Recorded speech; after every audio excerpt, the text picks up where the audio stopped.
Muy buenos días. Continuamos en la mañana más amable de la televisión colombiana, en la mañana de Teleamiga Internacional, Televisión de Valores. Hoy en la entrevista, el invitado, el senador Iván Duque Márquez. ¡Qué gusto verlo!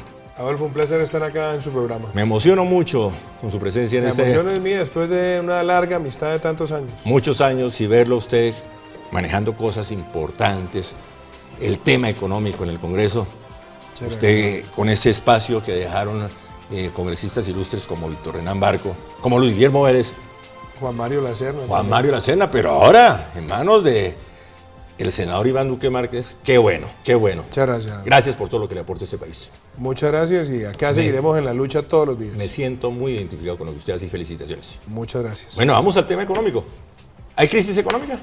Yo diría que más que crisis lo que estamos viendo es la confluencia de muchas nubes negras que pueden desatar una gran tempestad. ¿Cuáles son esas luces negras? O esas nubes negras, perdón. Yo diría hay 4 fenómenos. 1, la economía se viene desacelerando y se viene desacelerando porque en los últimos años construimos una economía petróleo dependiente. No nos dimos cuenta y en los últimos 5 años el petróleo llegó a representar más del 50% de las exportaciones, cerca del 35% de la inversión extranjera directa, aproximadamente el 70% de los ingresos que recibe la nación producto de las utilidades de sus empresas, principalmente Ecopetrol, el 80% de las regalías y una actividad económica nacional de cerca de 35 billones de pesos. Entonces esto creció demasiado y de pronto nos relajamos, no pensamos en impulsar nuevos sectores y ante la caída de los precios se vino ese andamio al piso. Entonces ahí hay un primer efecto. Lo segundo, durante esta gran bonanza petrolera, el país no fortaleció su industria. Tuvimos una caída de la participación de la industria en el Producto Interno Bruto del 13% del PIB al 11% en estos 5 años. Y algo dramático, llevamos 5 trimestres consecutivos con la industria decreciendo y hemos tenido crecimientos de la industria en los últimos 3 años por debajo del 1%. Entonces ese es el segundo nubarrón. Un tercer nubarrón, la inflación. Una inflación que está creciendo y está creciendo por una muy pronunciada devaluación. ¿Por qué? Porque durante esos años de desindustrialización el país se dedicó a importar muchos insumos y muchos bienes que ya prácticamente fueron afectando la misma oferta nacional. Tenemos circunstancias, y le doy casos, que además lo he dicho ya en repetidas ocasiones, el tema del sector avícola. El sector avícola en Colombia para la producción de huevo y pollo consume 4.5 millones de toneladas de maíz y la oferta nacional es de apenas 1.5 millones de toneladas. Ellos tienen que importar todo el maíz, una gran parte de ese maíz, y lo importa ahora con un tipo de cambio mucho más devaluado y esos costos terminan trasladándose al consumidor final. Y adicionalmente hemos visto, año pasado, tuvimos déficit comercial en cereales, déficit comercial en tubérculos, en vegetales, en alimento para animales. Todo eso termina golpeando la inflación de alimentos y por lo tanto afectando a la población más vulnerable.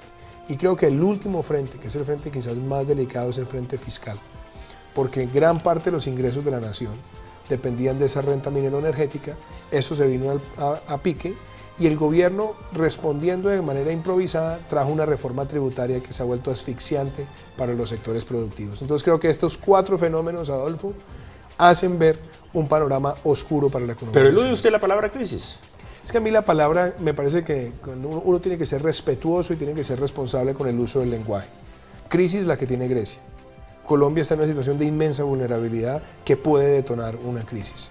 Pero yo creo que no estamos todavía en una situación tan crítica como para decir estamos en medio de una crisis. Pero entonces tampoco utiliza la excusa del gobierno que esta es una economía blindada. No, pues ¿cómo va a ser blindada una economía dependiente en esas magnitudes del petróleo? ¿Cómo puede ser blindada una economía donde los ingresos fiscales también dependen de la renta petrolera?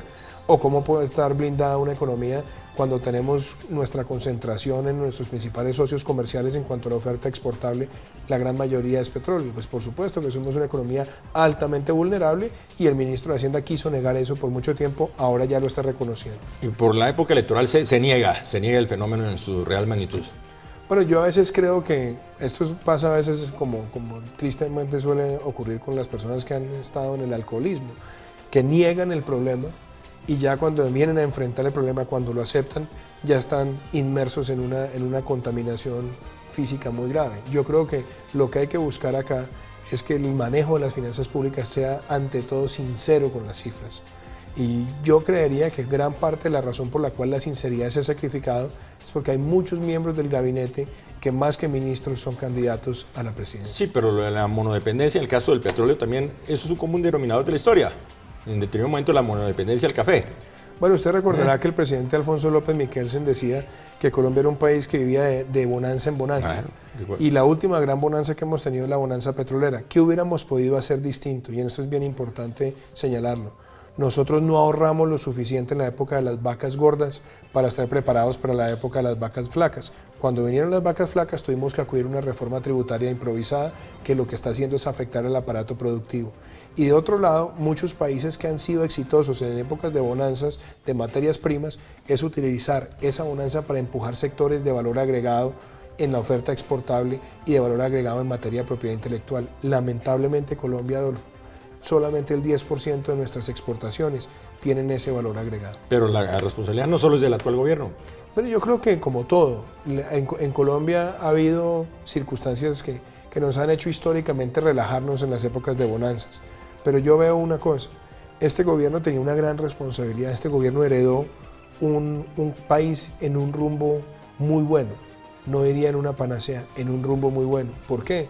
Si usted mira la foto de lo que era Colombia en el 2002 y la foto que recibió el presidente Santos en el 2010, usted se da cuenta que este es un país que logró prácticamente duplicar el tamaño de su Producto Interno Bruto, logró casi triplicar el ingreso per cápita, logró casi triplicar sus exportaciones, abrió nuevos mercados. Entonces yo creería que este gobierno tenía la responsabilidad de continuar el desarrollo de esos tratados y esas aperturas de mercado, pero desafortunadamente se concentró en un monoproducto. Sí, pero la situación mundial era diferente. Bueno, la coyuntura era diferente. Sí, pero recuerde esto, y eso es verdad. Lo que pasa es que Colombia en el año 2006-2007 tuvo crecimientos por encima del 6%. 2008-2009 vino la crisis internacional, la gran recesión, y se cayeron los principales socios comerciales de Colombia. Colombia fue uno de los pocos países que tuvo crecimiento positivo porque tenía ahorro contracíclico para enfrentar esa época de vacas flacas. Le entregó a este gobierno ya una economía en un proceso de recuperación con gran liquidez para los mercados emergentes. Vino inversión, pero la inversión también estuvo muy concentrada en 2 o 3 sectores. Entonces, el balance que uno debe hacer es si este gobierno supo aprovechar esa bonanza que recibió o qué le dejó al país. Mire, yo veo cosas tan criticables como esta.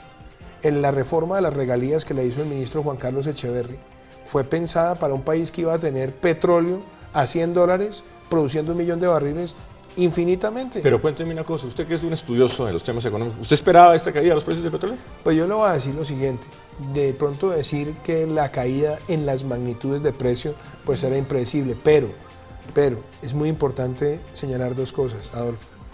En enero del 2014, Fedesarrollo, a través del doctor Leonardo Villar, en un estudio fiscal muy claro que hizo, ya empezaba a alertar sobre los choques que podía haber en materias primas, principalmente detonados por 3 fenómenos. 1, Estados Unidos había incrementado su producción de petróleo de 5 millones de barriles a casi 10, eso representaba una sobreoferta. Segundo, se veía una desaceleración china, de un país que estaba creciendo a niveles del 10, de pronto a niveles del 7 o del 6, y la difícil recuperación europea. Todos estos fenómenos hacían prever que iba a haber una caída en los precios del petróleo. Pero no al punto que llegó. Correcto, no correcto. Pero en los escenarios fiscales que desarrolló este gobierno en el marco fiscal del año pasado, preveía para los próximos 10 años precios del petróleo de $100 y una producción de petróleo de 1 millón de barriles diarios por 10 años. Eso estaba totalmente lejos de la realidad. Usted es un hombre profundo, equilibrado, pero se le nota la cosa política al adjudicarle toda la responsabilidad al actual gobierno. No, a ver, uno tiene que poner las cosas siempre en sus justas dimensiones. Yo creo que más que fuera un tema solamente detonado por la caída de los precios del petróleo, también hubo otro fenómeno, y en eso uno también lo tiene que decir con frialdad. Este gobierno gastó por encima del crecimiento de la economía y el crecimiento del gasto público. Y ese fenómeno fue detonando un gasto público insostenible y tuvimos que llegar el año pasado con un presupuesto desfinanciado en 12.5 billones. Esa es una vena rota de la economía. Ese es el gasto público. Claro. El gasto público es una vena rota de la economía. Entonces yo pues no le voy a decir al señor Cárdenas o al director de planeación que ellos son los culpables por la caída de los precios del petróleo. No, pero sí tienen una responsabilidad muy grande. Y es que nunca se preocuparon por ahorrar para la época de vacas flacas. Sube el dólar, ¿hasta dónde vamos a llegar? Bueno, yo creo que ese es un fenómeno que está ligado, uno, a lo que va a pasar con los precios del petróleo, por un lado, y dos, a lo que va a pasar con los temas de tasas de interés. Si la Reserva Federal aumenta las tasas de interés y Colombia no toca las tasas de interés con las presiones inflacionarias, podemos ver un dólar por encima de 3.000. Uy, gravísimo, gravísimo. Pues yo creo que tendría efectos muy negativos por inflación por un lado y por otro lado efectos también en el pago de intereses por la deuda y obviamente en la deuda que venía acumulada del sector privado. Para cerrar, ¿qué nos espera en materia económica? Yo creo que se viene una época donde habrá sudor y lágrimas, ¿Y eso qué significa? que nos vamos a tener que apretar el cinturón, que el gobierno va a tener que hacer un mejor esfuerzo fiscal, que tiene que mejorar la calidad del gasto y que sobre todo necesitamos impulsar de manera decidida los sectores agrarios e industriales. ¿Y eso qué significa para el ciudadano común y corriente? Para el ciudadano común y corriente, de pronto se pueden venir más presiones inflacionarias en alimentos, de pronto puede venir una mayor carga tributaria el año entrante a través del impuesto del IVA y obviamente lo que también se le puede venir al pueblo colombiano en general es un deterioro de los términos de intercambio. No son buenas noticias. Yo creo que son noticias que hay que tomarlas con realismo. El realismo es lo único que nos puede conducir a tomar las mejores decisiones. Una clase de economía para principiantes. Pues yo no sé si para principiantes, eso es una discusión de economía para la realidad nacional. Qué grato verlo. Un placer estar acá con usted. Usted sabe, mi admiración, la repito, y espero que continuemos en este diálogo. Será siempre un placer. Para mí, un orgullo contar con su presencia. Gracias por venir. Muchas gracias. Feliz día.